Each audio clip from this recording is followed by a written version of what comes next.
ஒரு நாடு என்றால் அந்த நாட்டு தலைவன் நல்லா இருக்கணும்.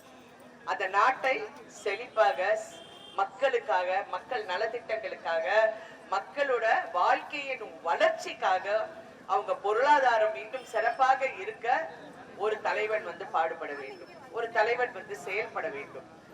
அப்படி பார்க்க போனீங்கன்னா இந்த 10 வருஷத்துல ஏதாவது ஒரு ஊழல் குற்றச்சாட்டு இருக்கா இந்த பிரதமர் மேல, இல்லாட்டி இந்த கவர்மெண்ட் மேல? இல்லை. ஏன்னா ஊழலுக்கு தலையெடுத்து தலை விரித்து ஆடிக்கொண்டிருக்கிறது தமிழ்நாட்டுல. இன்னைக்கு பாத்தீங்கன்னா ஒரு மாசம் ஒரு 2 மினிஸ்டர் ஜெயிலுக்கு போறாங்க, வெளியே வராங்க, ஜெயிலுக்கு போறாங்க, வெளியில வராங்க. எதுக்காக போறாங்க? நாட்டுக்காக சுதந்திரம் போராடி இல்லாட்டி சுதந்திரத்துக்காக ஏதாவது சொல்லி போனாங்களா? நாட்டுக்காக ஏதாவது நல்லது செய்ய போனாங்க, அதுல உள்ள போனாங்கன்னு? இல்ல, எல்லாம் ஊழலுக்காக தான் போறாங்க. அவங்க அவ்வளவுதான் பண்ணிட்டு இருக்காங்க. மக்களை ஏமாற்றி ஒரு ஊருக்கும் ஒரு வார்டுக்கும் போகும்போது ஒரு பெண்களும் சொல்ற கதைகளை பாத்தீங்கன்னா கஷ்டமா இருக்கு. தண்ணீர் வரலங்கிறாங்க, விலைவாசியை பத்தி பேசுகிறார்கள். ஒரு பொண்ணு தங்க விலை பத்தி பேசுது. தங்க விலைக்கும் எனக்கு சம்மந்தம் கிடையாது. ஏன்னா அது உலகத்துல யாரோ ஒருத்தர் முடிவு பண்ணுங்க, ஒரு கோல்டு கவுன்சில்ல அவங்க முடிவு பண்றது. அது நாங்க ஒண்ணும் பண்ண முடியாது. அது கண்டிப்பாக கவர்மெண்ட் காதுக்கு போனா அவங்க என்ன பண்ண முடியும்ங்கிறத அவங்களிடம் கேட்க வேண்டும். இருந்தாலும் எல்லாருக்கும் ஒரு பிரச்சனை இருக்கு. ஆனா முக்கியமான பிரச்சனை வீடு, வளர்ச்சி, வேலை. இந்த 3 நாங்க முக்கியமா அதுக்கு பதில் சொல்லணும். 1975 காங்கிரஸ் கட்சி ஒரு சட்டம் போட்டிருக்காங்க. அந்த சட்டம் இன்னும் மாத்தாம இப்ப என்ன 2024 இன்னைக்கு இன்னும் மாத்தாம மக்களை கஷ்டப்படுத்தி எவ்வளோ தறிகள் இருந்தது. இன்னைக்கு அது கம்மி ஆயிடுச்சு. இல்ல நீங்க கையில தான் நீங்க தறி அதுக்கு தான் சட்டம் இருக்குன்னா அது 75ல சட்டங்க. இப்ப தொழில்நுட்பம் எங்கேயோ போயிருக்கு. மெஷின்ல எவ்வளவு விஷயங்கள் செய்யலாம்.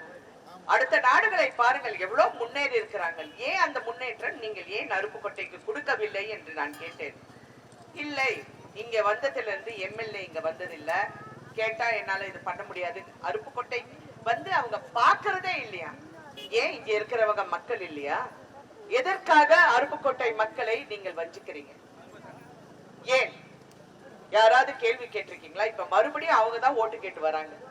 திமுகவும் காங்கிரஸ் கூட்டணியில 10 வருஷமாக ஒன்றும் செய்யவில்லை இந்த இடத்தில்.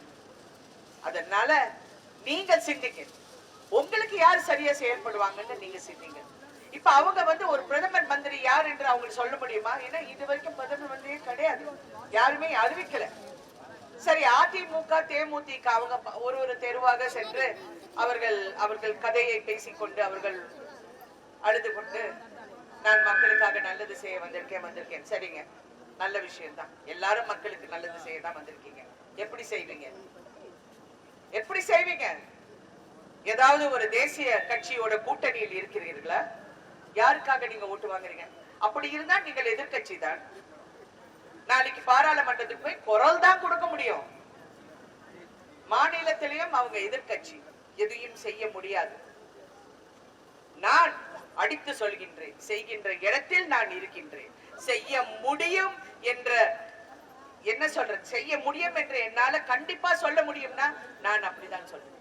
ஏன்னா செய்ய முடியும். ஏன்னா பாரதிய ஜனதா கட்சி அந்த மாதிரி ஒரு வலுவான மக்களுக்காக செயல்படுற ஒரு கட்சி. செய்திகளை உடனுக்குடனும் துல்லியமாகவும் தெரிந்து கொள்ள சப்ஸ்கிரைப் பண்ணுங்க.